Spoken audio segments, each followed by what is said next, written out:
Kembali bersama Alwi Shihab dalam DBS To The Point. Pak Alwi, saya rasa Anda pasti dengar soal revolusi mentalnya Presiden Joko Widodo. Ya. Dan selalu ada soal ini kan seberapa kontribusi agama dalam proses menyukseskan atau membentuk revolusi mental yang bagus. Ya, saya kira ini momentum yang baik untuk kita melaksanakan revolusi mental. Ini momentum yang baik. Karena apa? Karena puasa itu sendiri adalah suatu hal yang menjadikan kita seakan-akan akan merombak apa yang kebiasaan-kebiasaan jelek kita untuk menjadi suatu kebiasaan-kebiasaan baik.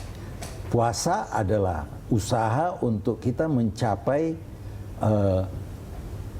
tingkat optimum, tingkat yang tertinggi di dalam usaha kita memperbaiki mental kita.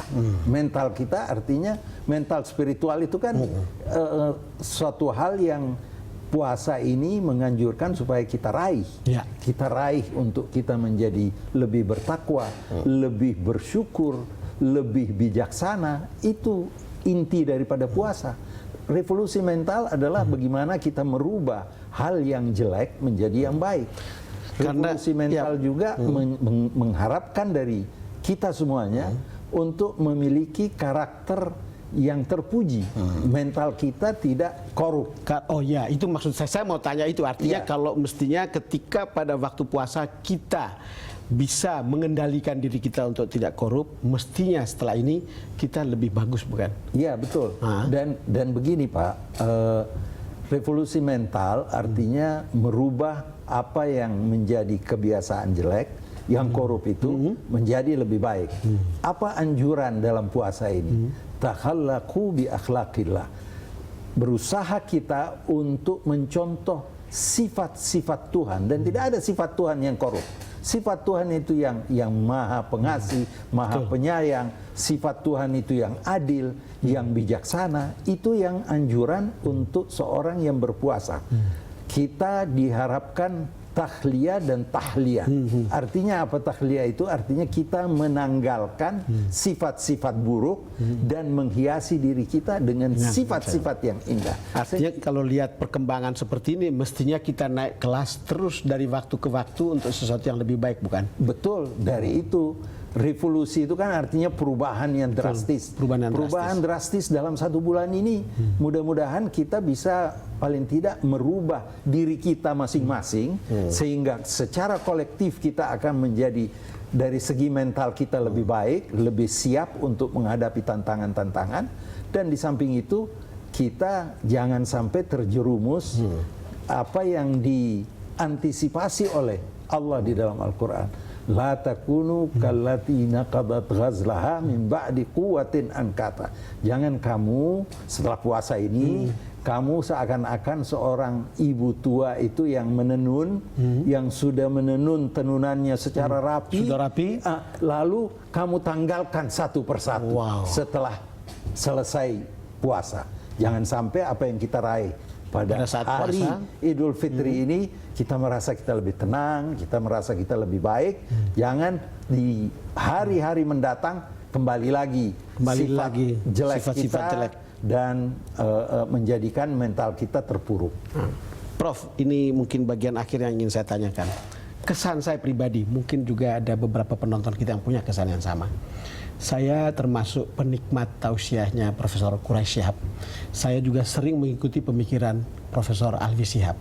Kesan saya adalah mendengar Anda bicara atau mendengar Prof. Quraish bicara, itu saya seperti berada di bawah pohon rindang yang teduh.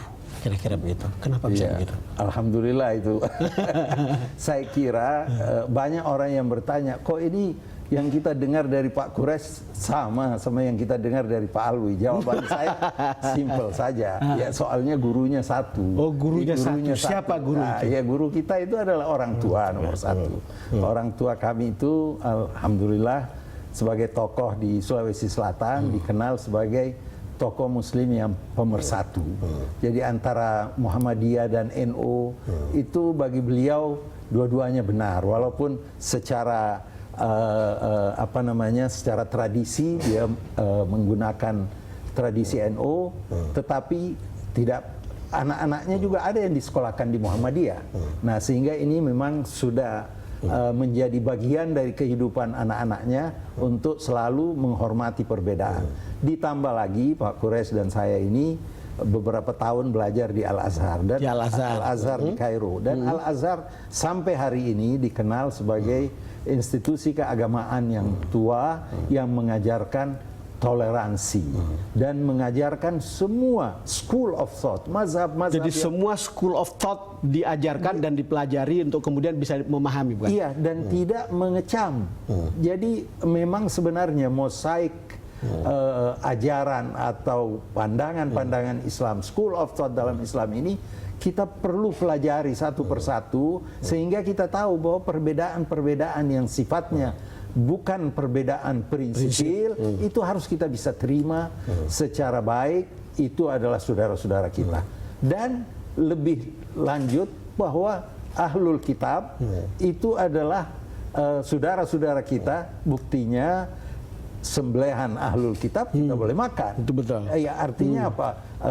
Kita juga boleh kawin dengan ahlul kitab. Bahkan Nabi kita kawin dengan putri Maria dari Koptik di Mesir. Artinya apa? Ada hubungan yang erat antara umat Islam dan umat ahlul kitab. Sayyidina Umar ibn al-Khattab Khalifah memerintahkan jangan sampai ada di daerah-daerah Kristen yang dikuasai, jangan sampai ada gereja yang dirubuhkan. Bayangkan Pak, hal yang semacam ini dilupakan oleh pandangan-pandangan ulama yang sangat kontekstual pada saat hubungan antara umat Islam dan Kristen. Kalau orang semua berpikir tentang sumber pertamanya, mestinya tidak ada kejadian di mana kita kemudian saling bertengkar, saling bertikai, bukan, di antara umat manusia.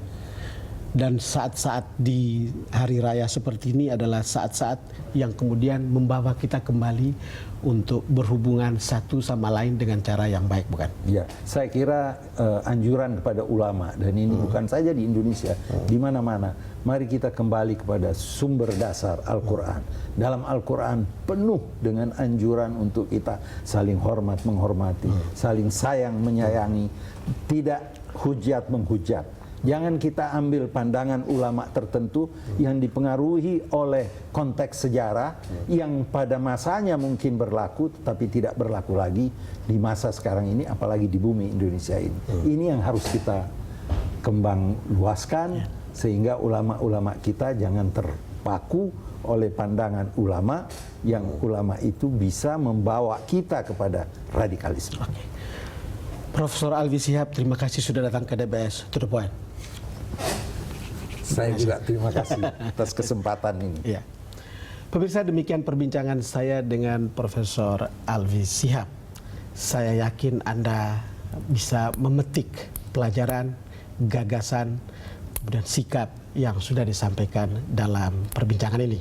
Terima kasih karena Anda sudah bersama kami. Saya ingin pada kesempatan ini menyampaikan selamat Hari Raya Idul Fitri 1437 Hijriah. Mohon maaf lahir dan batin.